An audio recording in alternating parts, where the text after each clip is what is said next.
Assalamualaikum warahmatullahi wabarakatuh. Perkenalkan, saya Nur Anissa dari Prodi PIAUS semester 7 dengan nomor NIM 22013020. Saya akan melampirkan tugas UAS dari mata kuliah Fikih Ibadah yang diberikan oleh Ustadz Fauzan Aziman terkait yaitu ada beberapa soal. Yang pertama, alasan saya mengenai ketertarikan terhadap mata kuliah fikih ibadah. Yaitu fikih ibadah bukan sekedar teori, akan tetapi panduan praktis untuk ibadah kita sehari-hari, seperti sholat, puasa, haji, dan lain-lain. Mempelajari mata kuliah ini memungkinkan kita untuk memahami dasar-dasar syariat, yaitu ada syarat, rukun, dan hal-hal yang membatalkan. Ini sangat menarik karena membantu kita memastikan bahwa ibadah yang kita lakukan sudah benar dan sah menurut tuntunan Al-Quran dan Sunnah. Yang kedua, yaitu manfaat yang diperoleh dari mata kuliah tersebut adalah menumbuhkan kesadaran diri. Fikih ibadah mendorong kita untuk lebih bertanggung jawab atas setiap tindakan. Setiap hukum yang dipelajari mengingatkan kita bahwa ibadah adalah bentuk ketaatan dan hubungan langsung dengan Allah Subhanahu wa Ta'ala, bukan sekedar rutinitas saja. Nah, selanjutnya yang ketiga ada relevansi. Relevansi terhadap kehidupan sehari-hari adalah seperti contohnya ibadah saat berpergian, yang mana saat berpergian itu gimana cara sholat di pesawat, kereta, dan kendaraan yang lain dengan zona waktu yang berbeda-beda. Dengan peristiwa seperti itu, kita akan mudah menyelesaikan masalahnya. Kenapa? Karena kita sudah mengetahui ilmunya.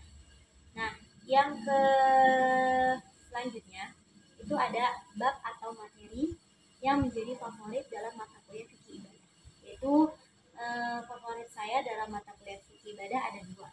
Yang pertama, bab sholat. Kenapa bab sholat ini menjadi favorit? Sholat adalah ibadah yang paling sering kita lakukan. Bab ini tidak hanya mengajarkan tata cara rukun dan syarat sholat, tapi juga membahas hal-hal yang sering kita tanyakan, seperti bagaimana sholat ketika sedang berpergian, apakah bisa dijamak dan dikosor. Yang kedua, bagaimana sholat di kendaraan umum atau di pesawat. Nah, yang ketiga, apa saja hal-hal yang sering membuat sholat kita tidak khusyuk dan cara mengatasinya.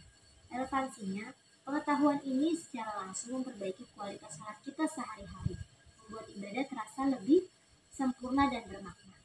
Yang kedua, itu tadi kan bab sholat, sekarang bab toharo atau bab bersuci. Nah, mengapa bab ini menjadi favorit? Bab ini adalah fondasi dari semua ibadah.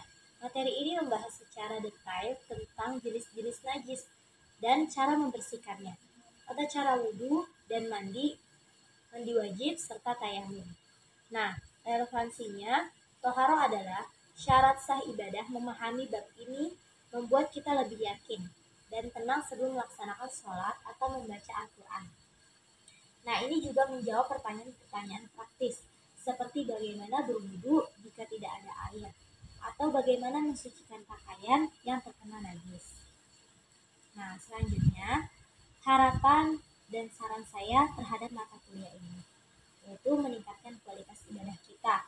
Harapan utama dari mata kuliah ini agar mahasiswa tidak hanya memahami teori, tetapi mampu mempraktikkan ibadah dengan benar, khusyuk, dan penuh keyakinan. Fikih ibadah diharapkan menjadi jembatan antara pengetahuan dan amalan. Dari beberapa bab yang menjadi favorit saya, itu adalah tohara itu berkesinambungan dengan amalan-amalan yang lainnya. Begitu juga sholat. Kenapa? Karena sholat itu akan menjadi suatu amal yang paling pertama ditimbang. Oke, sekian, terima kasih pada Ustadz Fauzan Aziman yang telah mengampu mata kuliah fikih ibadah ini. Semua atas bimbingannya kami terima kasih banyak telah mengajarkan kami. Wabillahi taufiq wal hidayah. Wassalamualaikum warahmatullahi wabarakatuh.